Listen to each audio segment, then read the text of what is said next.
Hi there, आज के part 3 idioms and phrases में फिर हम आपके सामने उपस्थित हैं और हम कोशिश कर रहे हैं कि आपको इडियम्स इस तरह से लर्न करा दें कि एक बार आप इडियम याद करें और दोबारा आपको उसके ऊपर टाइम लगाने का कोई ज़रूरत महसूस ना हो। This is M Rahman and I welcome you to our ऐसी classes of English language and today we are going to resume our part 3। Part 3 में हमने कुछ ऐसे इडियम्स को यहाँ पर सेलेक्ट किया है जो कि कॉम्पिटिटिव एग्जामिनेशन और किसी भी तरह के इंग्लिश से रिलेटेड एग्जामिनेशन के लिए आपके लिए बहुत यूज़फुल होंगे। इससे पहले कि हम अपना इडियम नंबर 23 को शुरू करें, अगर आपने अभी तक भी हमारे चैनल को सब्सक्राइब नहीं किया है तो सब्सक्राइब करें, लाइक करें एंड शेयर करें और कमेंट सेक्शन के थ्रू अपनी प्रॉब्लम्स को हमारे साथ शेयर करते रहें ताकि हम उनके राइट सॉल्यूशंस आपको अवेल कराते रहें। आइए शुरू करते हैं पहले इडियम किक द बकेट से। सबसे पहले किसी भी इडियम को लर्न करने में हम लर्न करते हैं कि उसका मीनिंग क्या है। यहाँ पर इसका मीनिंग है टू डाई, मर जाना। अब मीनिंग तो हमें याद हो गया, सवाल यह है कि इस मीनिंग को हम हमेशा तक कैसे याद रखें। फॉरएवर के लिए लर्न करने में आपको ये देखना होगा कि ये पार्ट्स ऑफ स्पीच जो है ये वर्ब की जगह पर है, एडवर्ब की जगह पर है। तो हम देखेंगे कि ये किक द बकेट, तो ये जो किक है ये वर्ब है। तो हमें पार्ट्स ऑफ स्पीच का भी पता चला कि ये किक द बकेट है, तो ये किक किक्ड रूप में यूज़ होगा। इसका मतलब है डाई। तो अब किक द बकेट को डाई से हम रिलेट करेंगे। हमारे पास बाल्टी है और बाल्टी में हम बड़ी मेहनत से सब अर्न कर करके एक एक ड्रॉप करके पानी को भर रहे हैं और जब ज़िंदगी का ख़ात्मा होता है, समापन होता है, तो ऐसा लगता है जैसे मानो उस मेहनत से भरी हुई बाल्टी में लात मार दी है और पानी सारा जहाँ था वहीं चला गया है। तो इस तरह से किक द बकेट का मतलब हुआ टू डाई, यानी जो संसार का माल था वो संसार में ही रह गया और जीवन का अंत हो गया। Next is knee jerk reaction. तो नी जर्क रिएक्शन को आप मीनिंग में इस तरह से देखेंगे, इसका मीनिंग होगा a quick and automatic reaction. तो हमारे सामने मीनिंग आया, इसकी डिटेल्स जान लेते हैं। क्विक, अचानक से फुर्ती के साथ बिना देरी किए, ऑटोमेटिक, जिसकी तैयारी हमारी पहले से नहीं थी और अपने आप से सब कुछ हो गया, आपको एक्स्ट्रा प्रिपरेशन नहीं करना पड़ा। तो ये ऑटोमेटिक होता है, जैसे कि स्टेबलाइज़र में ऑटोमेटिक कनेक्शन होता है किसी चीज़ को घटाने और बढ़ाने का, तो ऑटोमेटिक रिएक्शन। तो नी जर्क रिएक्शन, कई बार ऐसा होता है कि अगर आप किसी काम में मशगूल हैं, किसी काम में आप एनग्रोस्ड हैं, बिज़ी हैं, खोए हुए हैं और आपको कोई आते ही एकदम टच करके बात करता है तो आप एकदम हिल जाते हैं, आपको लगता है कि एक सडन वाइब्रेशन आपके अंदर आ गई। तो आपके जो कहते हैं घुटने कपकपाना, टांगे हिल जाना, टांगे काँप जाना, वो ऑटोमेटिक हो जाता है। तो वो हो गया नी घुटनों के लिए है, जर्क झटके से रिलेटेड है और रिएक्शन एकदम से जो आप हिल जाते हैं उसको नी जर्क रिएक्शन कहते हैं। तो यानी टांगे काँप गई। इसको आप इस तरह से भी कह सकते हैं कि गॉड ने हमारे आइज़ को, हमारे आईलिड्स को, पलकों को एक स्पेशल क्वालिटी दी है। कुछ भी अगर चीज़ गिरने वाली होती है तो ये खुद ब खुद बंद हो जाती हैं। सपोज़ कीजिए किसी ने अपना हाथ ऐसे किया और आपकी आंखें एकदम बंद हो गई, तो वो नी जर्क रिएक्शन है, ऑटोमेटिक आपको रिएक्शन देना होता है। तो नी jerk reaction means a quick and automatic reaction, ये आप समझ गए होंगे। और नी जर्क रिएक्शन जो है आपका नाउन फ्रेज है, नाउन फ्रेज, जो कि आपका सब्जेक्ट और ऑब्जेक्ट दोनों पर यूज हो सकता है। Pull oneself together, pull oneself together को आप ऐसे लिख सकते हैं टू काम डाउन। अब यहाँ पर जो वन सेल्फ है वो खुद के लिए है। वन सेल्फ को यहाँ आप ऐसा समझें, अगर सब्जेक्ट आई है और आई के लिए आप वन सेल्फ यूज़ करेंगे तो माई यूज़ होगा। अगर आप यू के लिए यूज़ करेंगे तो योर होगा, शी के लिए यूज़ करेंगे तो हर होगा। तो इसी तरह से I should pull myself together in adverse times, यानी अगर मुश्किल समय है तो मुझे अपने आप को शांत रखना सीखना चाहिए। अब इसको हम रिलेट करेंगे काम डाउन से। तो रिलेट कैसे करेंगे? पुल वन सेल्फ टुगेदर, तो पुल का मतलब होता है खींचना, जब हम परेशान होते हैं तो लोग कहते हैं कि आप बिखर रहे हैं, वह बिखर गया। तो उस बिखरने को पुल खींच करके हमें एक यूनिफाइड ऑब्जेक्ट बनना है, एकीकरण करना है अपनी भावनाओं का, हमें फोकस करना है। तो उस बिखराव से अपने आप को पुल करके, खींच करके टुगेदर करना है एक साथ। अपनी सारी पावर्स को आपने क्या करना है, इकट्ठा करना है। तो पुल खींच कर इकट्ठा करना है एक जगह। तो इसका मतलब हो गया टू काम डाउन, यानी शांत होना। अपनी इरिटेशन, अपनी टेंशन्स को एक जगह ख़त्म करके अपने आप को काम एंड कंपोज्ड करना, संयमित रहना और बहुत ही पेशेंस और सब्र के मोड में आना, पुल वन सेल्फ टुगेदर होता है। नेक्स्ट इडियम है ऑड बॉल। इसका मीनिंग होता है वियर्ड पर्सन और थिंग। ऐसा इंसान जिससे तालमेल ना बने, जो मौके के हिसाब से काम नहीं करता, जो ऑकवर्ड होता है, जो सिचुएशन के अकॉर्डिंग मैच नहीं करता, उसे वियर्ड पर्सन या ऑकवर्ड थिंग या कोई भी बात हो सकती है। ऑड बॉल, अब ये जो है नाउन फ्रेज है, 2 वर्ड्स इसमें आए हैं और नाउन की जगह ये काम करेगा। तो इसको आप ये ट्रिक बनाइए लर्न करने की कि मेरे पास मुझे जो है वाइट बॉल्स पसंद हैं, उसमें कोई एक टेढ़ी बेड़ी बॉल आ गई है या प्लास्टिक की होने की वजह से, ज़्यादा गर्मी होने की वजह से उसका शेप एंड साइज़ बिगड़ गया, तो वह बॉल ऑड हो गई। ऑड मीन्स अजीब, ऑड मीन्स बिना मैच की, ऑड मीन्स बिना तालमेल की। तो ऑड बॉल हम किसी भी इंसान को कह सकते हैं, वह इंसान जो उस सिचुएशन में या हमारे दोस्तों के ग्रुप में मैच ना कर रहा हो। तो ऑड का मतलब होता है ना मैच करने वाला, बॉल का मतलब यहाँ इंसान, पर्सन, थिंग कुछ भी हो सकता है। तो ऑड बॉल का मतलब है मान लीजिए आप एक ग्रुप हैं और आप सभी फ्रेंड्स जो है बहुत कोऑपरेटिव है और एक कोई मक्कार किस्म का इंसान आपके बीच आता है, तो आप कहेंगे he is an odd ball. इसके बाद हैव द ब्लूज़। इस हैव द ब्लूज़ को आप इस तरह भी शो करते हैं कि आप कई बार लिखते हैं बी इन द ब्लूज़। अब यहाँ पर ब्लूज़ जो है वो परेशानियों को सिंबलाइज करता है। बी का मतलब होता है is R M, he is in the blues, इस तरह से यूज़ करते हैं। इसका मीनिंग हम यहाँ पर समझ लेते हैं। अगर बी है तो हम इसको टू बी देखेंगे, टू बी सैड या in sad situation. Have the blues it means sad, अगर हैव द ब्लूज़ कहेंगे। हैव जो है वर्ब की फर्स्ट फॉर्म की तरह से यहाँ पर यूज़ की गई है। तो हैव वर्ब है, बी आपकी वर्ब है और ब्लूज़ का मतलब टू बी सैड है या परेशानी के हालात में आप हैं। तो यहाँ पर हम इसकी जो ट्रिक बनाएंगे, अगर मान लीजिए कि हम एरोप्लेन में हैं और किसी वजह से हम एरोप्लेन से बाहर गिर जाते हैं, हमारा पैराशूट नहीं खुलता है या किसी भी वजह से इन द ब्लूज़, तो आसमान में, या ब्लूज़ हम कई बार जो है समुद्र को बोलते हैं। और हम अगर समुद्र की पानी की लहरों में ब्लू जिसमें आसमान का अक्स पड़ता है तो हम दुखी होते हैं, परेशान होते हैं, परेशानी के हालात में होते हैं। तो हम लिखेंगे these days he is in the blues, these days he has the blues. तो ब्लू का मतलब आसमान हो या समुद्र हो, इंसान डर जाएगा। तो ये इसके टेक्निक्स हुई, ट्रिक्स हुई इनको लर्न करने की। अब हम चलते हैं इडियम नंबर 28 की तरफ। Idiom number 28 join at the hip. इसका मीनिंग है टू बी एक्सट्रीमली क्लोज,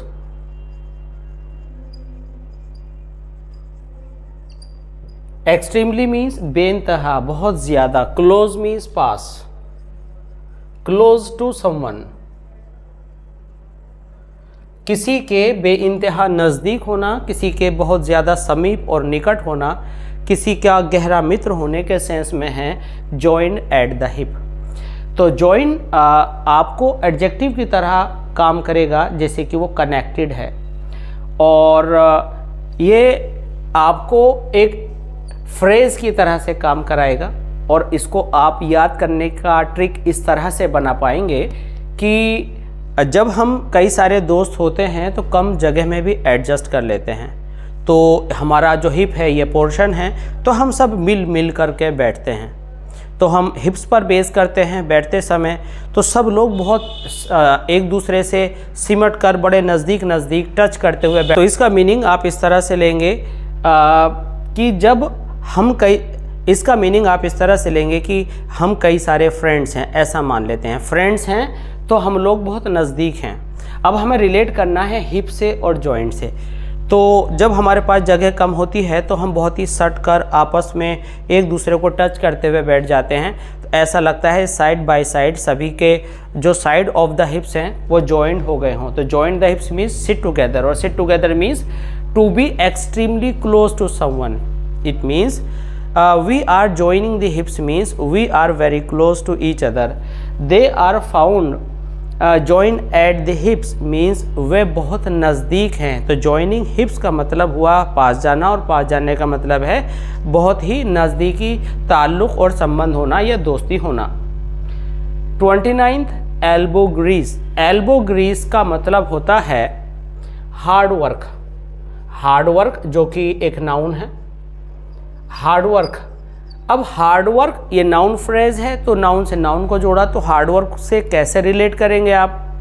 देखिए, जो आपकी एल्बोज़ हैं इनमें कुछ ग्रीजिंग होती है अंदर, और वो आपको फंक्शन कराती है, और वो लुब्रिकेशन आपके हाथ को हिलाना घुमाना काम करने में आसानी देता है।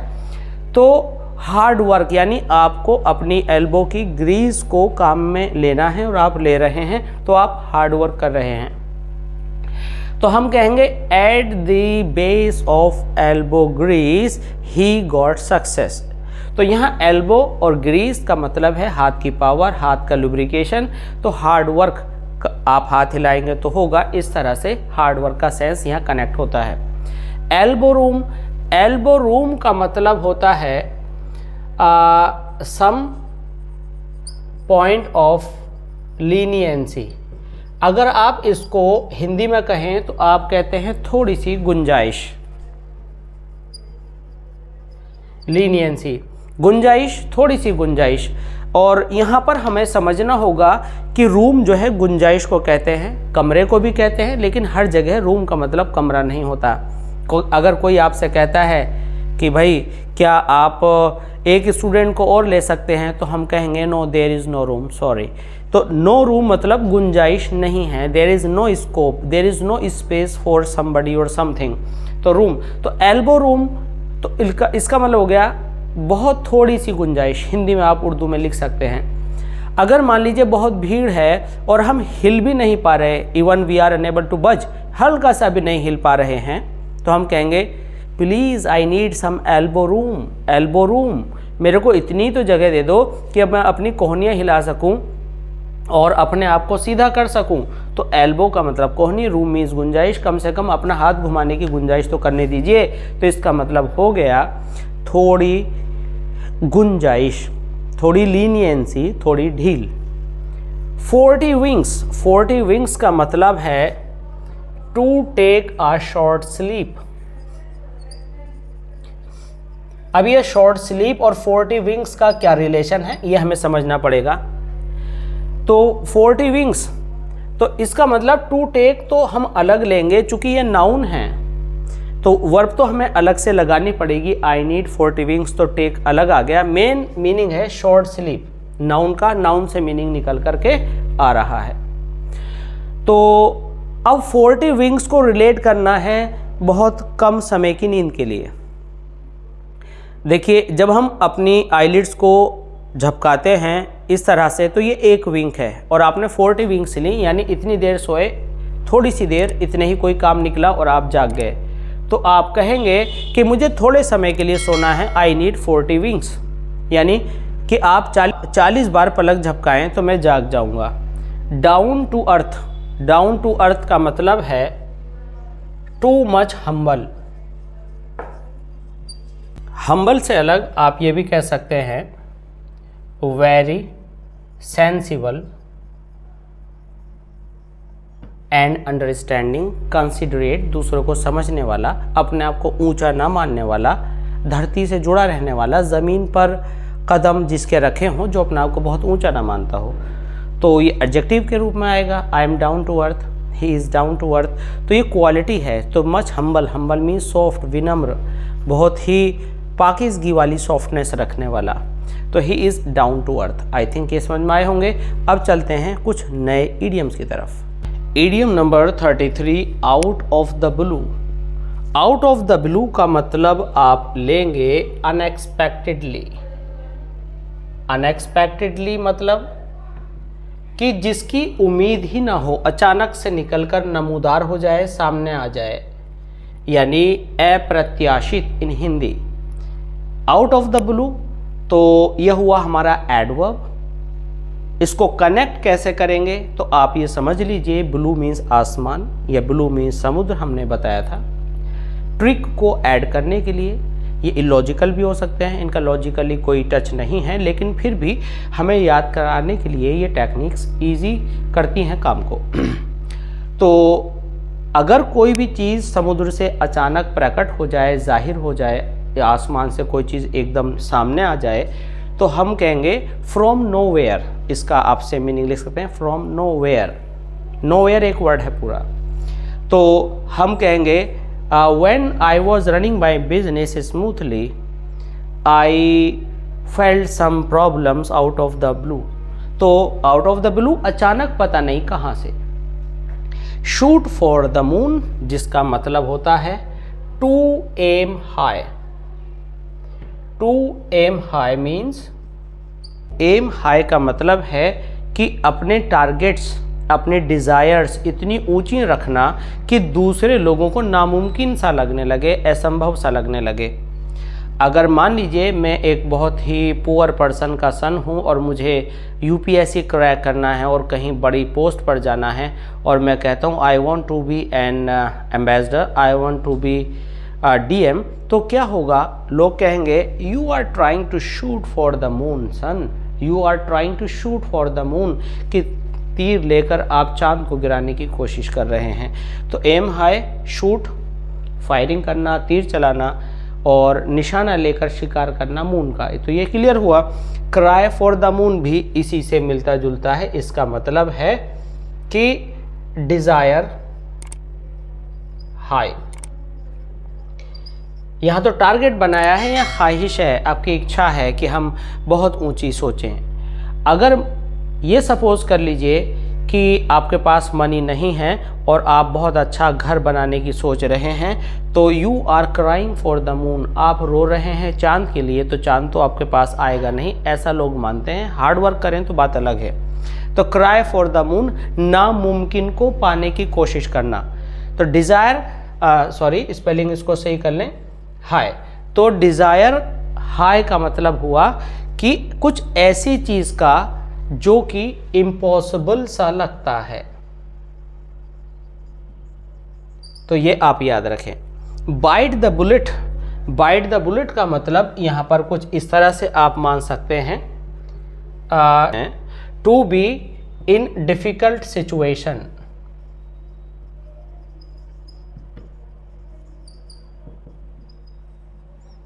To be in difficult situation, या आप ऐसा भी कर सकते हैं, टू फेस हार्डशिप्स।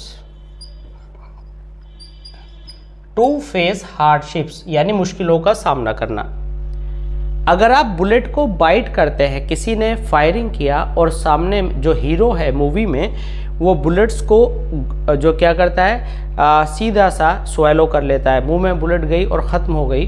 ठीक है, तो ये हुआ बुलेट को बाइट करना। कोई वीडियो गेम समझिए कि आप जो है फायरिंग कर रहे हैं और बुलेट्स को वह जो भी किरदार है, एनिमेशन है, वो उसको लगातार एब्जॉर्ब कर रहा है और उनको गल्प कर रहा है और ख़त्म कर रहा है, चबाता जा रहा है। तो आप जो है मुश्किल हालात को ख़त्म करते जा रहे हैं। तो इसका मतलब यह हुआ I am biting the bullet to pass this exam. तो यहाँ पर बुलेट मीन्स गोलियों को खा लेना, ख़त्म कर लेना, फेस कर लेना, इसका यहाँ पर मीनिंग होता है। आई थिंक कि जितने भी ईडियम्स आज हमने स्टडी किए हैं, ये आपको बहुत अच्छे से समझ में आए होंगे, और जो इनकी डिफ़िकल्टीज़ हैं उनको आपने कुछ कम पाया होगा, और ये ऐसा लगने लगा होगा कि आपको ये आगे हमेशा के लिए याद रहेंगे। इस तरह की वीडियोस में बने रहिए हमारे साथ, और अभी तक भी अगर आपने हमारे चैनल को सब्सक्राइब नहीं किया है तो प्लीज़ सब्सक्राइब करें, लाइक करें एंड शेयर करें, और कमेंट सेक्शन के थ्रू अपने फीडबैक, अपने रिक्वायरमेंट्स हमें देते रहें, और जो भी आपकी ज़रूरियात हैं या नीड है हम उनको फुलफ़िल करने की कोशिश करेंगे। और ईडीएम से अलग हम जो साइंस बेस्ड वर्ड्स हैं, ओलॉजीज़ बेस्ड वर्ड्स हैं, ग्राफी से रिलेटेड वर्ड्स हैं, सिनोनिम्स हैं, होमोफोन्स हैं, होमोनिम्स हैं, वो आपके लिए अवेलेबल कराते रहेंगे। मिलते हैं जल्दी ही इसी तरह की दूसरी वीडियोस के साथ। बने रहिए हमारे साथ। Thanks for being with us. Thanks a lot.